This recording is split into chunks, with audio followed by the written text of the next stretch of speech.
Put that back. No. Oh, it was good. It was solid. I'm getting a little bit better, Brooke, but I still am not, I don't feel like I'm really great at the music. It's not an easy thing to It's do. not. It's just I mean, not. I'm going to find us a class. We're going to go take a class on the zoom out, transition, fade out. Transition fit. You know, I have this cool little like stream deck thing, but you think I would use it? No. No. Good morning, friends. If you've got the ability to turn your video on, please do so. We have an amazing guest today. We can't wait to get rocking and rolling. Love to see some more faces on before we get going. I'm gonna just say good morning to a lot of our students or people who have been with us since day one. And I see Randy and Corinna, and I'm going to miss a ton of you, but I see you regularly with your cameras on and engaging. Lorraine and let's see, Krista comes. Tim is always on with us, which I love. Good morning, Tim. How are you? I hope everybody on here had a wonderful Father's Day. Tim, did you? Yeah, no arrests. We're very excited. Yeah. That's always a We cleared good straight through. The boys took care of me. Very good. Awesome. Krister, I forget, do you have children? I do. I've got 17-year-old twins. Well, happy Father's Day to you. Did you have a good Father's Day? I did indeed. I am at our new house up on Cape Cod in Chatham as we speak. Unfortunately, the kids were not able to be here this weekend, but we did a little celebration earlier last week. So. Oh, very nice. Very nice. Yeah. All right. Well, let's dive into today's session. We're on week 3. I believe this is session 7, right, Brooke? Right. Yeah. So we're on session 7 of our 11 series session of MREA. We're getting towards the end of the book, and the budget model is what we're going to be talking about today. As you guys know, my name is Jen Bovey. I almost forgot my last name.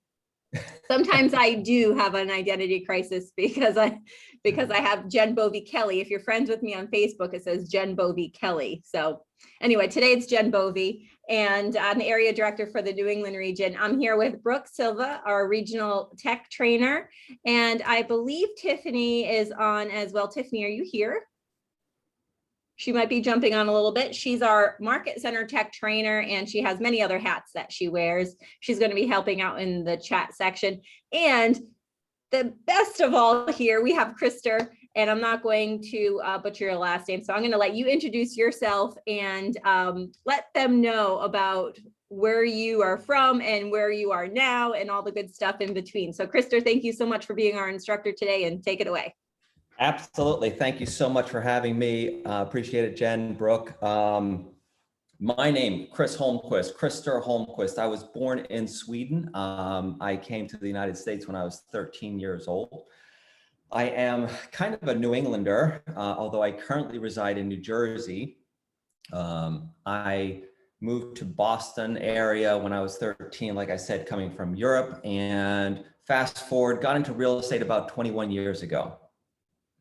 So this was down in New Jersey. I started with Coldwell Banker and was with them for 10 years before transitioning over to Keller Williams. I've been with KW for the last 11 years. During my career, I have had the pleasure of being a solo agent. I have managed offices. I have been in a partnership, and I have managed a glob of agents. It's a term I just learned that Jason Abrams taught me, and that is when you just have a team, or you think you have a team, but you just have a bunch of agents working under you, and there's no structure, no systems in place. And most recently, our team has been in existence for about 15 years, ever since the Coldwell Banker days. But it was not until the last 4 years where we really got purposeful about our team and about studying our numbers and really getting to a place where we now have a profitable business that runs about last year, we finished with a 35% profit for the team. And this year so far, we are running we'll share with you my profit and loss in a little bit, but we're right around a 35% profit margin as well year to date. So our team is comprised of myself. I have 5 agents and 2 full-time admins. We do about 160 to 175 transactions a year, running a little bit behind pace this year, but that's all good. And today we are going to talk about the budget model, which is near and dear to my heart because about 4 years ago, when I started getting really serious about this, I was running a business with a whopping 9% profit margin. Now, for any of those of you who know anything about our business, that is not very good. I mean, it is next to not making any money at all. And it's because I wasn't serious about really tracking and focusing on my numbers. So it has become a passion of mine. I look at our numbers on a daily basis as team leader of our team. That is kind of my job. So we're going to dive kind of heavily into the numbers of the budget model and kind of explain everything and what it means and what it represents and how you should be tracking it as well, whether you're a single agent, a partnership, or a team.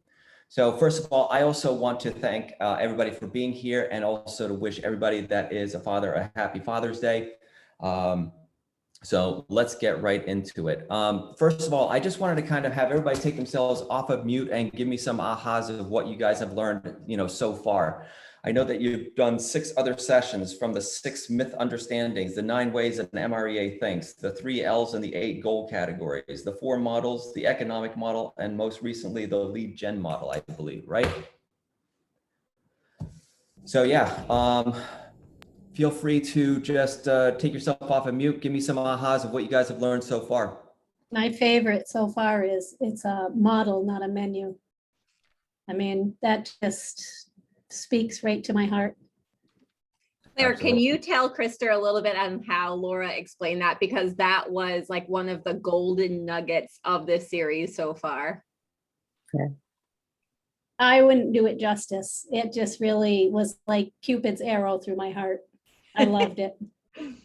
It really was great. I used it just the other day on an agent explaining it, and he's like, oh, that totally makes sense. So Krista, Laura Strunk is one of our team leaders in Cape Cod. You might have already met her. And she was one of our instructors, and a couple of sessions ago, she told us all, and I'm not going to do it justice either, Claire, so I'm just going to paraphrase it. She told us all that so many agents get stuck in thinking that this book right here is a menu where you just kind of could pick and choose which ones you want to use and hope it all sticks together. And Right. If you follow it like an actual model, where you follow the model through, it actually works. So she did much better than I just did, but that was a huge aha, Claire. So thanks for bringing that one up. What else? I love these. So what else? Simone from Greater Hartford, page 173 that I underlined and re-highlighted. Again, above all, you'll be focused on generating leads. I like to say, in the words of Gary Keller, I like to say lead generation comes first, last, and always. The difference between the millionaire real estate agent and an average real estate agent is that the millionaire never stops the ball on lead generation. Without a doubt. Amen to that. I mean, it is something that I talk to my team about. It is every single Zoom meeting that we have within the team and our weekly team Zoom meetings. It is every one-on-one that I do with my team members. It is first and foremost, we talk about lead generation. What did you do this week? Where were you successful? Where were you struggling? And the cool thing about this, and I love what Claire said as well, about it not being a menu, it's a model, is that, I look at it, another way to look at it is that this is an instruction manual, and, you can really go. I mean, if anybody has put together IKEA furniture, you start with step 1, you don't start with step 18 because, things are not going to look so good. And, the cool thing about this book is that it's timeless. The models work, they can be tweaked and adjusted a little bit, but it's going to stand the test of time. Yeah, and that's exactly what Randy said in the chat. There's no mystery of it, right? The MREA is a selling system. So I think Right. what Randy's saying is don't overcomplicate it like we all try to do. That is so true as well. People do try to overcomplicate things, and I'm going to try to take a look at the chat here too if there was anything else. What's the beneficiary of your team's post-tax profit? So yeah, I mean, that is myself and my partner, my co-owner of my team, who also happens to be my ex-wife. So let that sink in for a little bit. I moved to New Jersey 30 years ago. I married a Jersey girl. We were in the hotel business together for 10 years. She got out, got into real estate. I joined about a year and a half later. And a few years after that, we decided that our marriage did not work out, but we were great business partners. So we said, why not just continue to work together? And now 17 years later, we have these two amazing kids who just graduated high school, are headed off to Miami, and I have since remarried. I went back to my roots, married a New Hampshire girl who I met in New Jersey. Yeah, exactly, Brooke. And yeah, we just bought a house in Cape Cod back in February. We are transitioning up here full-time in September. So I am going to be part of your region. I am also getting certified as a MAPS coach, and I have ownership in a title business. So a lot of things going on. I'm going to continue to run the team remotely from Cape Cod, my team down in New Jersey, because why not? And that is something that this company and this book has taught me how to do, right? The fact that I can be an absentee owner of a team, I can be kind of seventh level, if you want to call it that, where I am no longer in production, but I am, managing my team, helping them out and stuff like that. So back to Randy's question, it is my partner and I who benefit from the post-tax profits of the team. But our goal, my goal specifically for the team members, is to create a world big enough for each of those people to, just expand and grow their business. So case in point, my partner Kelly is our lead listing agent. She is a listing machine. She does nothing but the 5 kind of key tasks. She is lead generating. She is setting appointments. She's going on appointments. She's negotiating, and she's following up. I have a lead buyer's agent who has his own showing assistant, and he's working on a second showing assistant to maximize what he can do. He is also taking over a satellite office for our main office. So he's going to be an interim kind of team leader, just kind of a managing broker there. So, this is all this kind of stuff that KW has taught us over the years on how to grow a business and how to, create worlds big enough for the agents on our team to want to stay. And they know that they have growth opportunities within our market center and within our team. We also have a new agent who we just made into a listing manager. So she is fast tracking on learning everything about the listing side of it, so that Kelly, my partner and the lead listing agent, eventually, and this is kind of one of those mind-blowing thoughts as well, that eventually she could get to the point of just doing nothing but lead generating and setting appointments. And then what she would do is to hand off those appointments to a lead listing agent underneath her, who would then secure the business. And then she's just sitting back and doing that, which, if you're working for any other company, there's no chance that that would ever happen. All right, any other ahas before we kind of dive into the curriculum? Because there's only 3 pages worth of the curriculum. So let me know if anybody's got anything else they want to share with what they're scalable. Absolutely. That's what we're trying to do, is create a scalable business, Claire. On that, Krister, one of the other instructors, Hector, he dropped a pretty big nugget as well when he asked you to figure out what your hourly wage was. Do you guys remember how he calculated that? Alan knows, right? So he said, take what your net was last year, your net. So if this is just a reminder, I know we send out our recap emails too, but take your net that you made last year, divide it by 2080. Does anybody remember what 2080 is? No, what's 2080? I saw the email and 2080 is 20% of your profit Well, 20% of your clients will give you 80% of your profit. You're okay, absolutely yeah. right on the 80-20 rule, but what he was talking about, and that you are right on that. It's the 80-20 principle. Yeah, That's what 40 he hours, said. 40 hours a week, 52 weeks a year. Yes, Randy, that's a 80. So the 2080, 2080 is the amount of hours you divide your net amount by, and that's 40 hours a week for 52 weeks. But Yeah, you're right on the 80-20 principle, Corinne. I figure it, I like it. It's I so saw the email. great. How Yeah. many of you calculated what you make per hour? Anybody? We did this in my team meeting because it was, I thought it was so awesome. I did. You I, did. I can share mine. I don't know if I'm happy about it or not. $91 per 90 hour. So what's your goal for that, right? What would your goal be for that? I mean, last year I did 40 transactions. My goal to do like 50 this year. I know I should be more, but I don't know why it's slowing down this month. Well, so what I would say and what I would look at is, okay, if I'm making $91 an hour and I really want to make $200 or $300 an hour, what do I need to do to be able to do that? Right? Call. It might mean leverage. It might mean a whole bunch of things, but $91 an hour is great, by the way. Would you want it? It's up to you what your goal is to increase that if you want. But I think 50 is a good goal. Krista, what would you say to that? Yeah, I mean, I would say that it is. It's up to each individual, right? I mean, whenever we talk about, making money, it's always two sides to it. There's time and there's money, right? So you can decide what's more important to you. Is it making more money or is it having more time? I am at a point right now where I am super cognizant of the time that I have with my kids and my family. When I was younger, when I was in my 20s and early 30s, I didn't care as much about the time aspect. I wanted to make as much money as possible. So I would work 40, 50, 60 hours a week.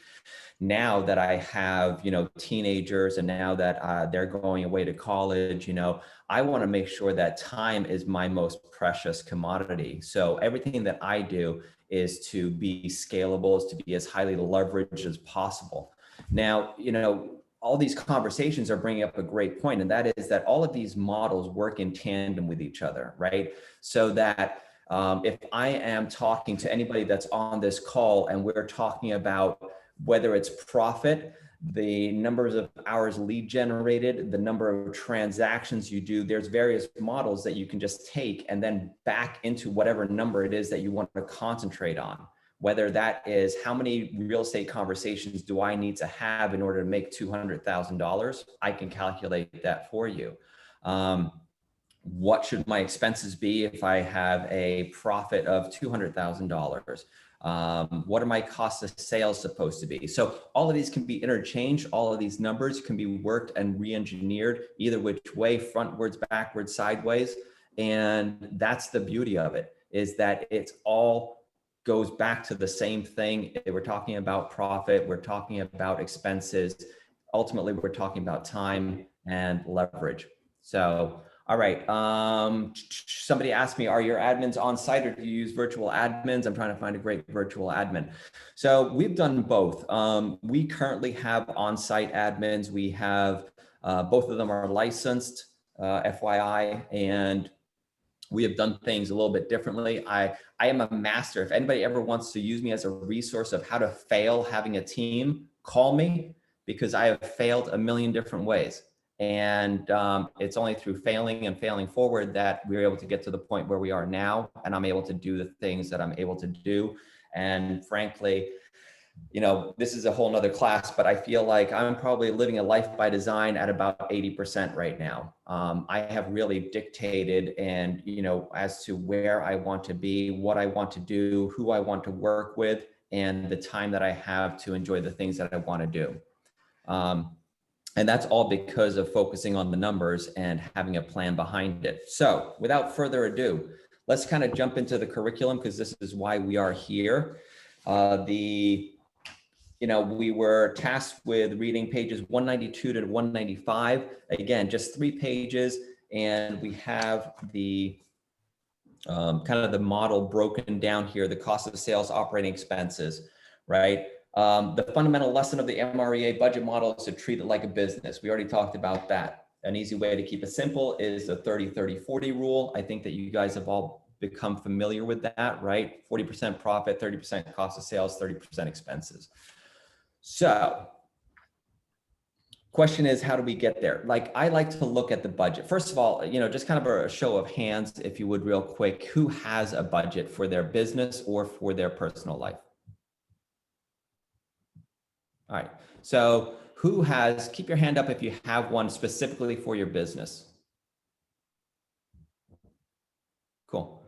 I see some people that did not have their hands up. And so this is really where, whether you're a single agent, whether you're brand new in the business, I would highly, highly recommend that you set up a budget for your business. And the reason being is that I look at the budget as, your GPS, and I don't mean the GPS as in the 135 that we use in Keller Williams, but a GPS like in your car, because it's going to give you this exact way of how you want to get to your profit by allocating various numbers to your expenses. And Keller Williams makes it super easy. They give you the guidelines of how to do that. So I want to share my screen real quick with you guys.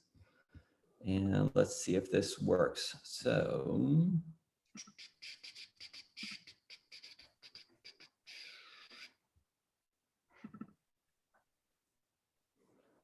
all right. That's not the one that I want. I'm going to go into the P&L. So this is my P&L. I've told Brooke that she can go ahead and share this with everybody and put it in the resource page if you want to. Can everybody see this? Yeah. All right. So this I got right from KW site. It is a huge spreadsheet basically, right? And this is going to track your business from every single month. I go in here and I will input all of my numbers, right? So you can see it tracks it from a year-to-date standpoint. It's broken down into residential income, commercial income, other income. You have your cost of sales categories, commissions to the office, royalties, listings, cost of sale, buyer cost of sale, miscellaneous cost of sale, and then all of your expenses, the 9 major categories, which are going to be salaries and benefits, lead generation, occupancy, communication, technology, education and dues, automobile, equipment furnishing, supplies, insurance, professional service, and other expenses. Now, there's people that will tell you that, there should be nothing, there should be no miscellaneous categories or other categories in here. The reason being is that they want you to get really granular with tracking your numbers and making sure that you really understand where every single dollar in your business is going. So I have the question all the time, well, I'm a single agent, does it really matter? Do I have to track things this detailed? Again, if you go back to the MREA, there's a section talking about building habits, right? And so they talk about building the habits of $1 million producer or a $5 million producer or a $50 million producer.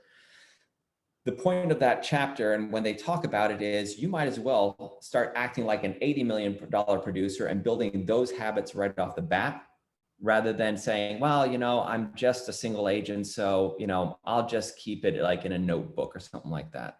What you really want to do is to treat this like a business, really get granular, know where every single dollar is going, especially when you're a single agent, because you are everything, right? You are your transaction coordinator. You are your listing manager. You are the lead generator. You're the one that goes on appointments. You do it all. So there's no reason that you as a single agent shouldn't be a business, yourself, rather than saying, well, I don't have a team, right? So the listing, the income side of it, which is not really what we're here to talk about, but obviously you can see you can have listing income, buyer sales income, referral income, and leasing income. And then the various categories are, for the cost of sales. The listing cost of sales and the buyer cost of sales is where you're going to have splits for your agents that are on your team. So if you're on a 50-50 split and there was a $10,000 gross commission income check that came in, it would be your cost of sales on that's going to be $5,000. Does that all make sense? Cool. And then, you know, as you go through, you can see here the various categories, the salaries and everything else. And any questions? Elena, it's in the chat. Elena just asked if we would have the spreadsheet sent to us. It's in the chat. Brooke dropped it in there. It's also in the Keller Williams resources. And Brooke, help me describe how they would find that. Can they get it through command right now? I know we're all in kind of beta test stuff, so. No, they can't, but it's in multiple places. So it's in your student resource drive. I'm going to pop the Keller Inc. where you can find all the MREA resources. And then don't forget, any of the emails with the MREA series wrap up have the links to your information. And then just so you know, he's using numbers, Krister's using numbers, which looks just a little different from Excel. So if you're panicking thinking mine doesn't look like that, it may look different because he's using a Mac. Right. Absolutely. Just like, Right. I like the category he's using. I don't have all of the category in my budget. So I would like to just take a look what is the category was in use. So that if I go in this link to the student materials, I will find something like that. Yes, you will. Yeah. Okay, thank you. And the categories are super important, right? That we are all, I mean, this is why they came up with it. When they were writing The Millionaire Real Estate Agent, you know, they went around the country and talked to all of these mega agents. And what they realized was that everybody was tracking their business a different way. So it became very hard to then quantify and qualify, you know, who was doing well, who was not doing well. And, you know, so what they did is they kind of took the best practices of all of those people that they talked to, came up with these categories. And now it's very simple to, you know, if I'm talking to a team, if I'm coaching a team out in California or Alaska or Texas, I'll have a reference and know exactly where they're falling. You know, how much are they paying in salaries on their team? You know, what does their lead gen cost look like? And then you can coach to that and you can really start to dig deep into it.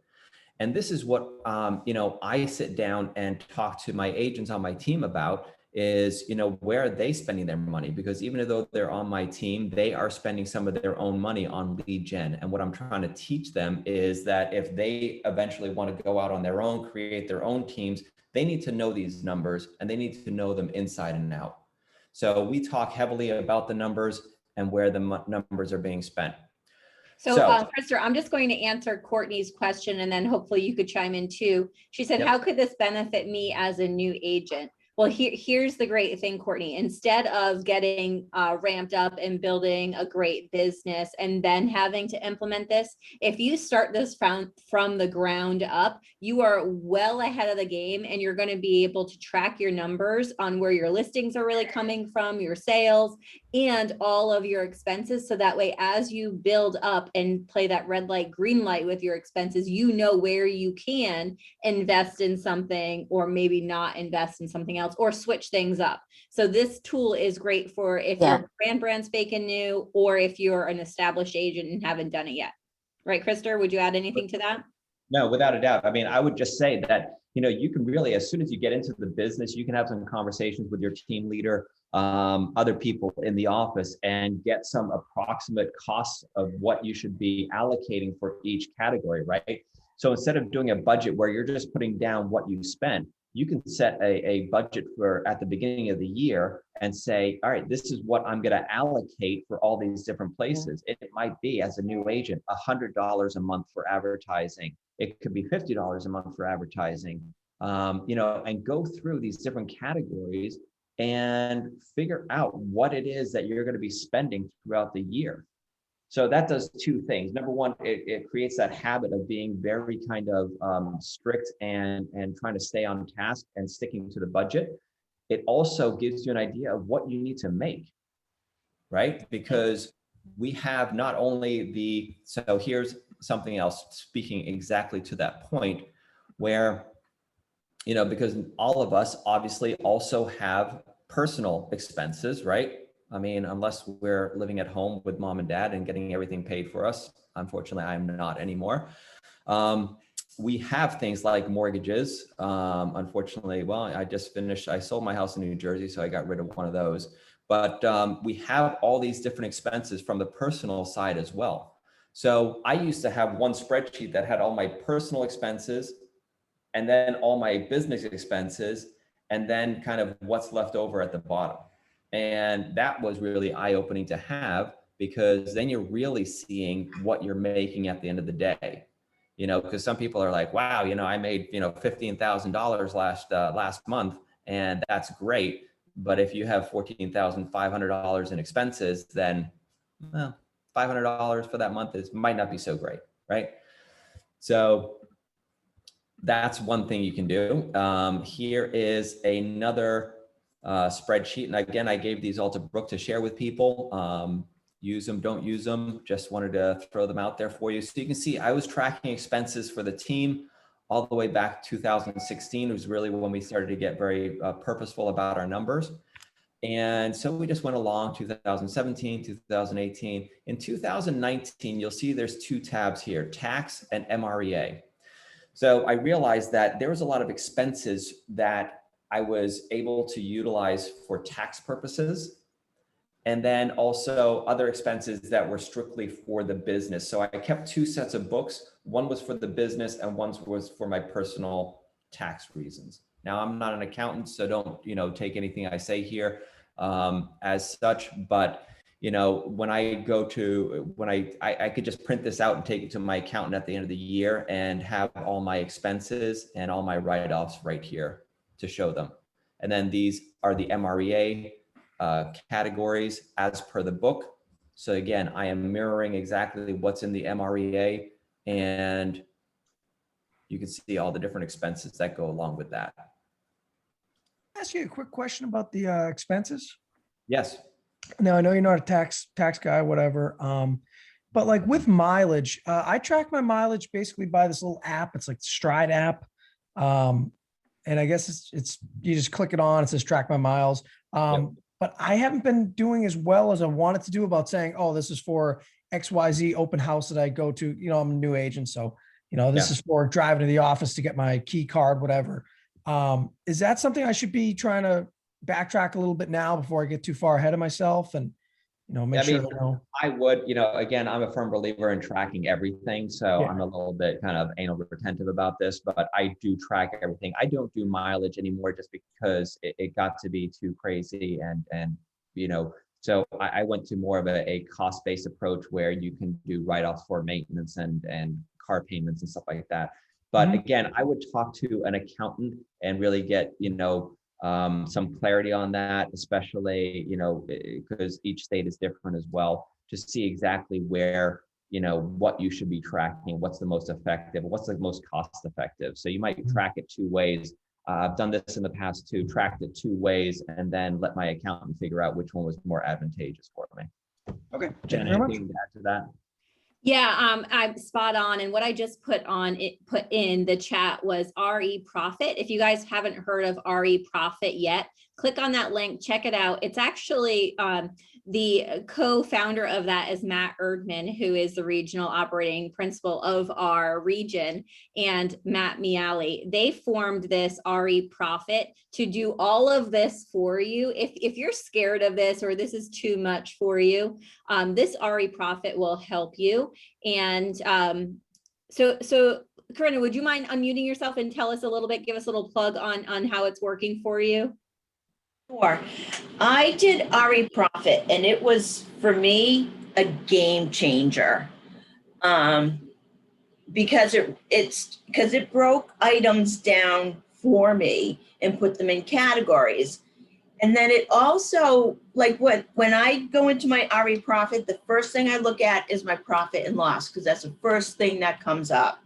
And the second thing I do is look at what I have uncategorized and what I have kind of like as a miscellaneous, and I go through and I track it.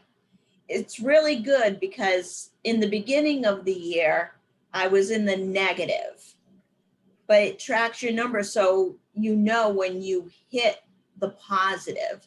So now you're making money. So it's kind of a good thing, and it breaks everything down for you in a way that you can better, do your taxes. You can really see what it is that your business is generating, because it does, it tells you, what you're keeping. And then you can also do cost of business, whatever's the cost of business there for you. The only thing that kind of stinks is if you're an individual agent, it tracks you to the minimum, which is 300,000, whatever it is. But that's really a small issue, but I love it. And you really, you should look into it. It's not that expensive, but it's truly, truly a game changer for you.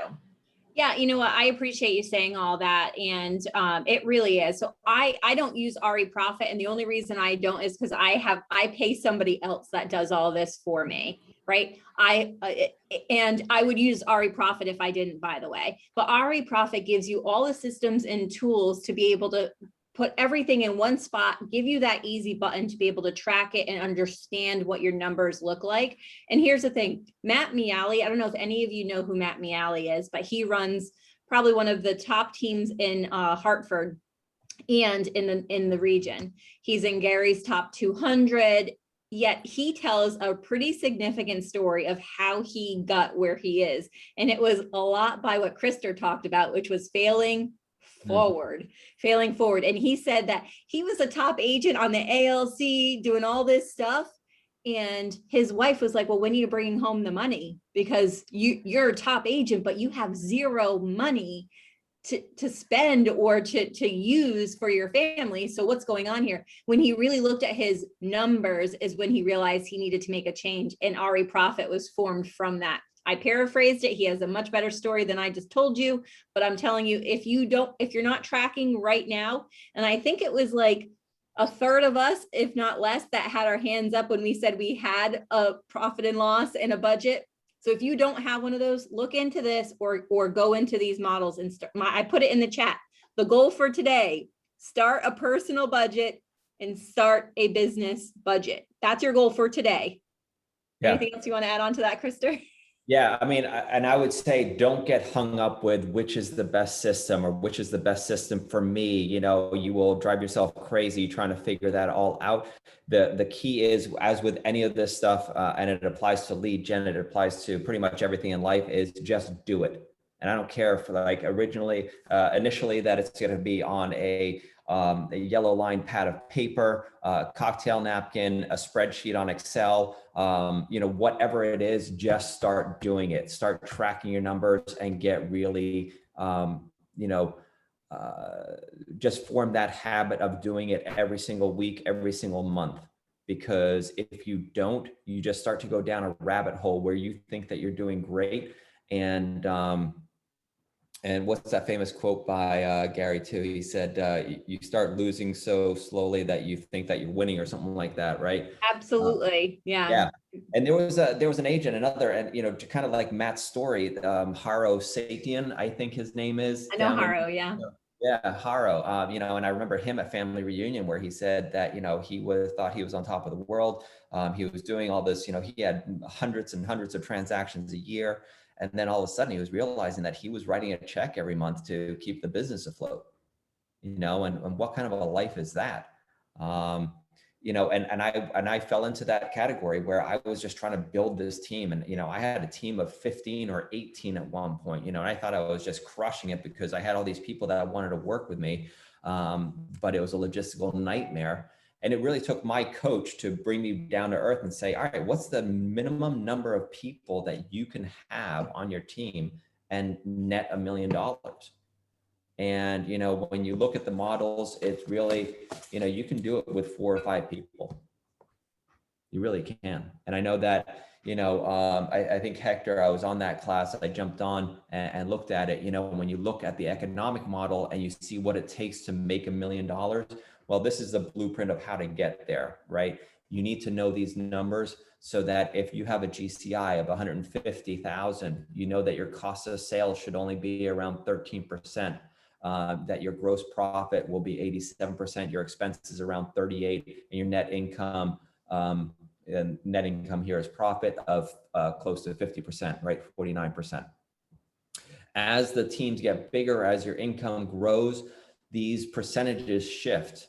And that's intentional, just because of the nature of running a team and where you're allocating your money. You will have differences in here, but you always have these best practices where if you have $1 million in GCI or $2.5 million in GCI, they really kind of start to follow the model here, especially at $2.5 million, where you've got 30% cost of sales, 30% expenses, and 40% net income.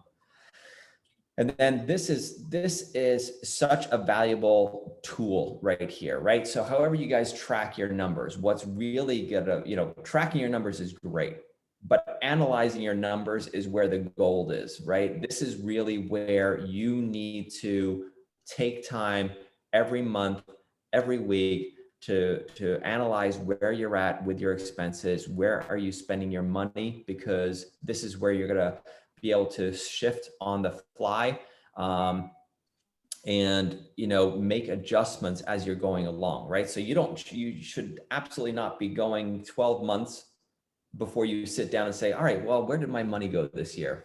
All right, well, I spent this much on that, this much on that. Way too late.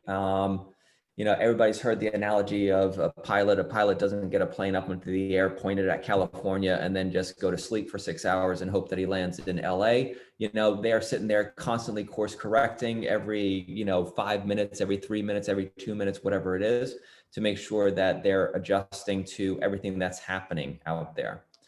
All of us went through a little something called the pandemic recently. And this was, a time where all of this really hit me especially, and I hope everybody else, kind of like smack in the face, where all of a sudden, last March, I didn't know if we were going to sell another house.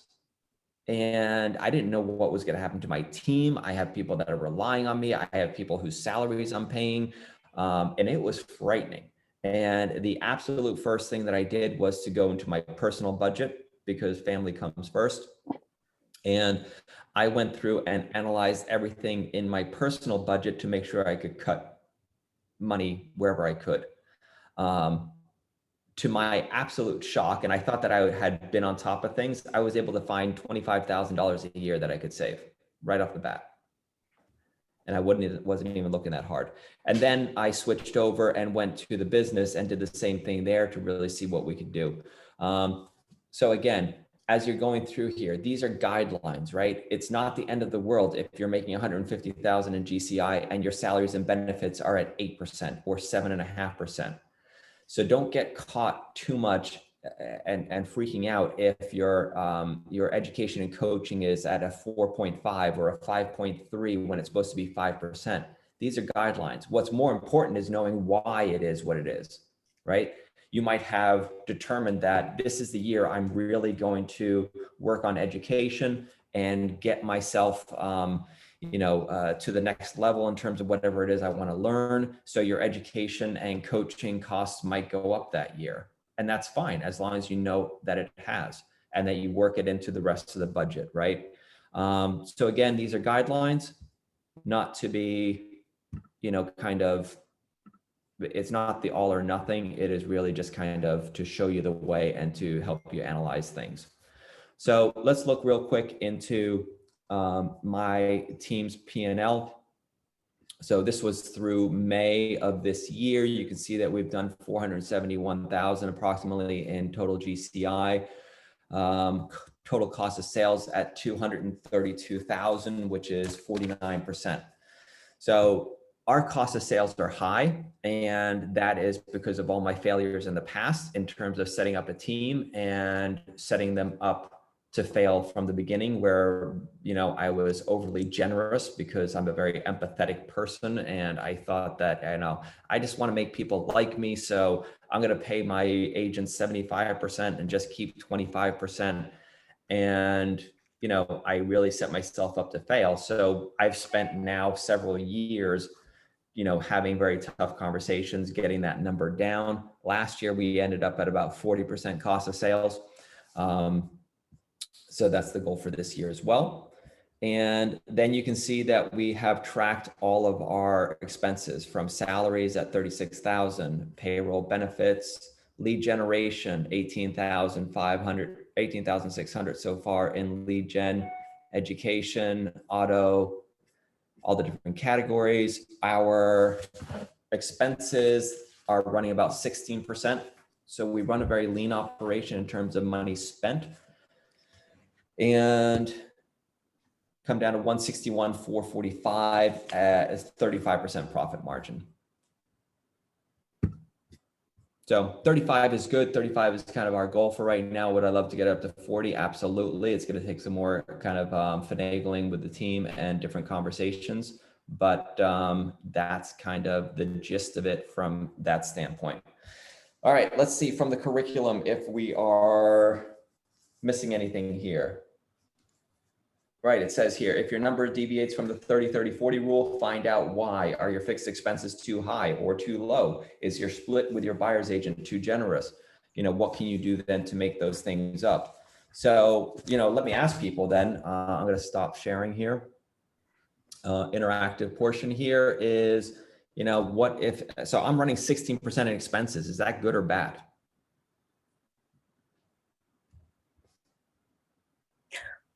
Probably too much, a little bit.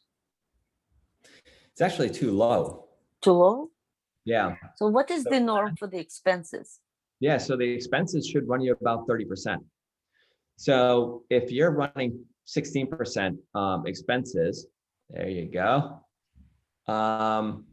What, somebody tell me, kind of like, what can that be an indication of? Or where's the opportunity there? There's Probably one marketing. specific answer I'm looking for. Maybe marketing. I mean, if you want Yes. to increase revenue, you'd probably want to increase your expenses in the marketing. Absolutely. Lead gen marketing. Absolutely. That's exactly where my mind went first, and where my coach's mind goes is, are you spending enough on lead gen? What's the situation there? Now, we take advantage of a lot of command features in terms of driving leads for the team. So we've been able to keep those low. But where was that? I'm going to go back up to that chart of accounts. Can I ask you a question? Yeah. So, but if your expenses are only 16% and you said normal is 30, I would think that you would be thrilled with 16%.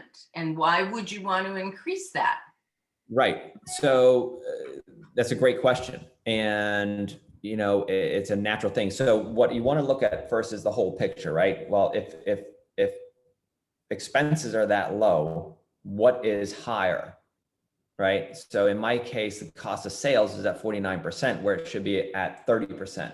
So there's the offset. So again, I know that I run high cost of sales, therefore I need to run a little bit leaner in terms of my expenses in order to run the profit that I want to run.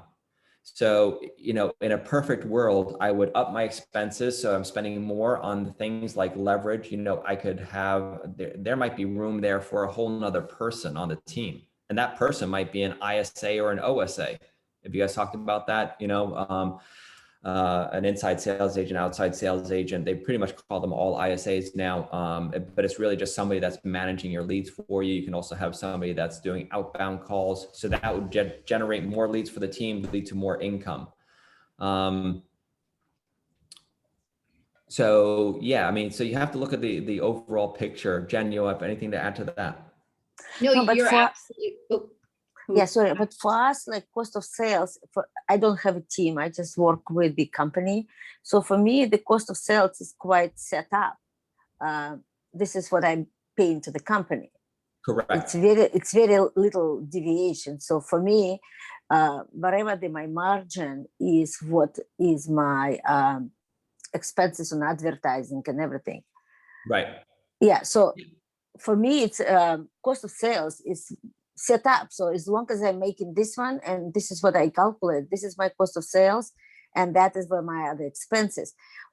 what is where I can definitely work out numbers on the plus and the minus. It's other expenses, not the cost of sales, because it's set up by the company. Excuse me. Correct. What I would add to that would be if you're looking to add on leverage to your team, your cost of sales is going to start changing. Yeah, but this is what I'm looking. This is why I'm looking. Right. I need to get somebody to help, and I try to understand how to do it in the best possible way. Right. And that's also why a single agent, if you're looking at, somebody making 150,000 GCI, that your profit should be closer to 50%, at a 49%, because you That's have right. fixed costs, right? I mean, you're Yeah, not. because it's very easy to cost of sales. It's very easy for us to manage. It's all other things that can be tweaked, and Right. And I try to understand how to do it if I'm going to hire somebody and responsible for somebody payments, how to set up it correctly. Right. I mean, you can see why that first hire on your team is so important in terms of setting the tone for building a team. That's and right. that's what I did wrong, because I started mine with a different company and I didn't have the benefit of this kind of wisdom. So that's why I put my buyer's agents on part of my glob on 75% splits, and it really hurt me, and it's been hurting me for 10 plus years. So it's extremely important to follow the models, from the beginning, so you don't put yourself in a hole. Karina, you said that you wanted to say something about that? Yes, as a single agent, I mean, I put all the typical things in cost of sale, but also what I put in cost of sale are things that if I get a listing automatically happens, like the money that I spend on photography, the money I spend for the guy to come put the sign in, and those types of things. I also put that in there only because I'm a single agent and I don't really have salaries. So I consider those as my salaried employees. Right.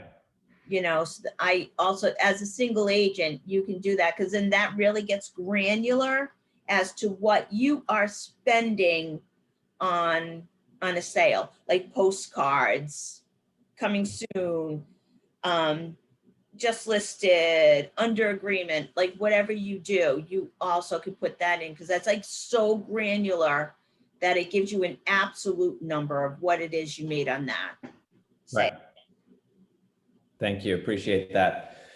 Look, there's so many different ways to track this and to do this. Obviously, I advocate, following the MREA chart of accounts, making sure that you're really following that, so you're putting things in the right place. But again, the most important thing is to be able to analyze these numbers and really see where the money is going, because that's what's going to ultimately lead you back to your profit. And and that's why we're all in business, right? Is to make a profit and to maximize our profit. And so getting back to the situation where I have 16% cost of sales, that could be a leverage issue, that could be a lead generation issue, that could be,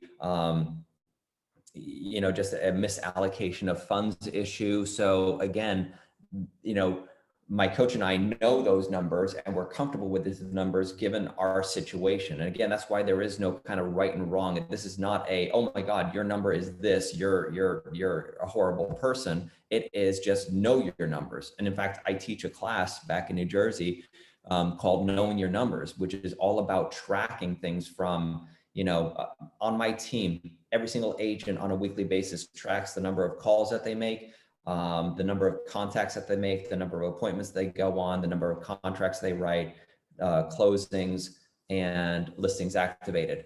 So what we're able to do with that number then is now, again, kind of on a weekly, monthly, yearly basis, look at their numbers and say, where are they failing? Where do they have opportunities? Where are they succeeding? And so again, I urge every single one of the people on this call to really, track.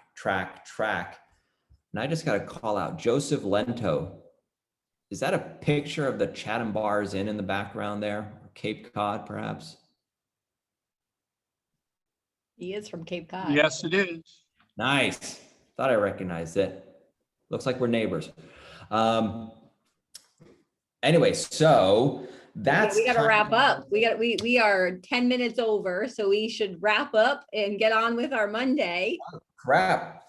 I was scared I wasn't gonna have enough to talk about, but I Right? get going on numbers. Any last minute questions? Anybody, any ahas from today? I have a quick question.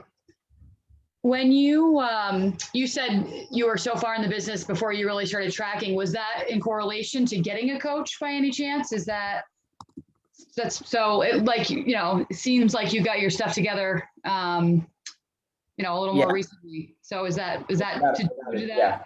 Yeah, I mean, the coaching was instrumental in that, and that's also why I'm becoming a coach. You know, I've been coaching my own agents for so long that I really wanted to kind of get into this mode of you know, paying it forward to, you know, impart knowledge and to use these models to help people, individual agents and teams grow, just because it was a life changer for me. Like I said, I mean, I would not be sitting here in my beautiful home in Chatham, Mass, you know, if it weren't for being in coaching and, you know, working on a life by design, where my wife and I sat down 3.5 years ago in a restaurant down in Princeton, New Jersey, and mapped out exactly where I am today. And it was our 5-year plan. We made it in 3.5 and couldn't be happier. So without a doubt. Awesome. All right. Well, Randy had to leave. So I was saying bye to Randy. Krister, you did a fabulous job today. So many great examples and real examples to share with everybody. So hopefully you guys put that all in a nice package and you're taking away some actions from today. Again, my goal I put in there for everybody here was to get a budget for your personal and business today. Start working on it today as your action plan. And tomorrow, Brooke, what do we have tomorrow? Tomorrow we are working on the organizational model. That's another really good one. And Valerie Stadnick and Mark Lesniak are going to be our instructors for tomorrow. So Krister, thank you so much for your time today. What a fabulous job. Welcome to New England. I'm sure we're going to be seeing a little more of you. I am going to be reaching out to teach tracking class. Oh yeah. We're going to get that on the calendar. That is in the brain. We're getting you for that one, sir. Absolutely. All right, guys. Well, have a great Monday. Don't forget, 2:00 today is our growth call. 2:00. We got a really good growth call today. Don't forget. See you there, 2:00. Bye, guys. Thanks, everybody. Happy Monday, guys. Thanks, Krister. Great job, Krister. Thanks, Bye. Jen. Bye. Thank you.